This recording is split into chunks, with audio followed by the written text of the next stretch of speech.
Hi అండి. అందరు ఎలా ఉన్నారు? అందరూ బాగుండాలి. అందులో మేము కూడా బాగుండాలండి. ముందుగా మా ఛానల్ సబ్స్క్రైబ్ చేసుకోండి. లైక్ చేయండి, షేర్ చేయండి, కామెంట్ చేయండి.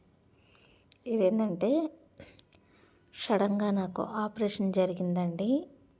నాకు కొంచెం గడ్డ కనిపించింది కడుపు దగ్గర అనమాట. అది ఇంకా ఆపరేషన్ చేయాలన్నారన్నమాట. అసలు ఒక్క రోజులోనండి ఇదంతా జరిగిపోయింది నాకు. అసలు ఎక్స్పెక్ట్ చేయలేదు. సండే చూసుకున్నాను, మండే రోజున వెళ్ళాను. మండే రోజు ఈ కొన్ని టెస్టులు చేసి అది ఏం గడ్డ అని అన్ని టెస్టులు చేశారండి. అది నార్మల్దే, కానీ ఆపరేషన్ చేయాలన్నారనమాట. ఇంకా మంగళవారం ఈవినింగ్ ఆపరేషన్ చేశారండి. ఇంక ఈ టెస్టులు, బ్లడ్ టెస్టులు, ఇవన్నీ అంటే షుగర్ టెస్ట్ ఇంకా అవి చేశారండి.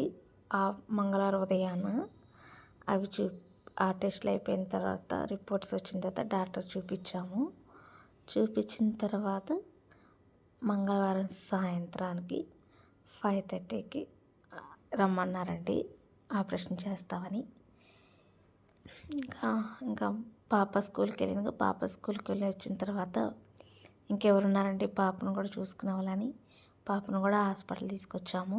ఇంకా అటు నుంచి మా అమ్మ, మా అన్నయ్య, మా వదిన వాళ్ళు కూడా వచ్చారనమాట.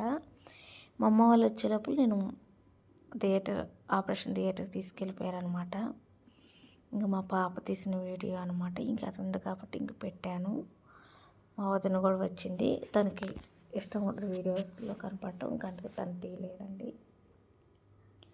ఫైనల్గా సక్సెస్గా ఆపరేషన్ అయిపోయిందండి దేవుడి దయ వల్ల. ఇంక ఈరోజు అంటే బుధవారం రోజున మా పెద్దమ్మ, మా చిన్న పెద్దమ్మ, మా పెద్దమ్మ నన్ను చూడటానికి వచ్చారండి. ఐ హోప్ ఈ వీడియో నచ్చితే లైక్ చేయండి.